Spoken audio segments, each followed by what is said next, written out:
ऐका ना, आज आहे धुळवड म्हणजे होळीचा दुसरा दिवस. तर दुसरा दिवस असल्यामुळे आज नॉन-व्हेज खाणं बंधनकारक आहे. तर चला आज नॉन-व्हेजला काय केलंय बघूया. तर हा ताटाला लावलेला आहे कांदा, लिंबू, वॉव! ज्वारीची भाकरी. चला उन्हाळ्याचे दिवस आहेत त्यामुळं खूप उकडायला लागले आणि चपाती खाऊन कंटाळा आलाय. तर आज आपण ज्वारीची भाकरी खाऊया जी थंडगार असते आणि पचायला हलकी असते. आणि ही आहे पांढरा शुभ्र लुसलुशीत बासमती तांदूळचा भात. आज आम्ही बासमती तांदूळ खात आहोत. रोज रेशनचा भात खाऊन कंटाळा आला होता. तर चला म्हणलं आज काहीतरी स्पेशल आणूया. आणि ही आहे चिकनची रस्सा आमटी. वाव! काय कट आलेला आहे. मस्तच सॉलिड. तर तोंडाला पाणी सुटले की नाही. चला हे घेऊया तेल आणि तवंग मस्त कट घेऊया. वाव! आज काही खरं नाही. आज मस्त चापून खायचं आहे.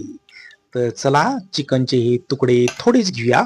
मला आमटीतले तुकडे अजिबात आवडत नाही. तर चला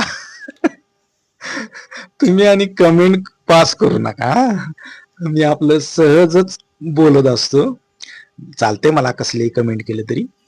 तर आता बघूया काय आहे भाजीला. तर दुसरा पदार्थ आता आपल्याला ओपन करायचा आहे.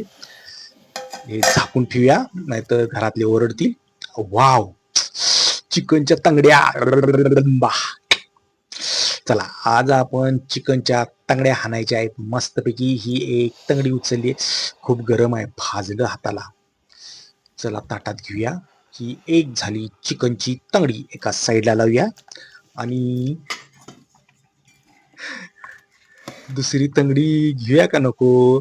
घेतले की मग सगळेजण कमेंट करून ओरडतात मला. सगळं तू एकटाच खातोस म्हणून. तर चला आज आपण चिकनवर ताव मारायचा आहे. तर मला कमेंट करून सांगा की ही रेसिपी कशी झालेली आहे, तुम्हाला आवडली का नाही. तर चला आज प्रचंड भूक लागलेली आहे आणि पोटात कावळे ओरडायलेत आणि हे सगळं फस्त करायचं आहे. तर मी जेवायला घेतो. थँक्यू. आणि तुम्हाला कमेंट करायला चालू करा.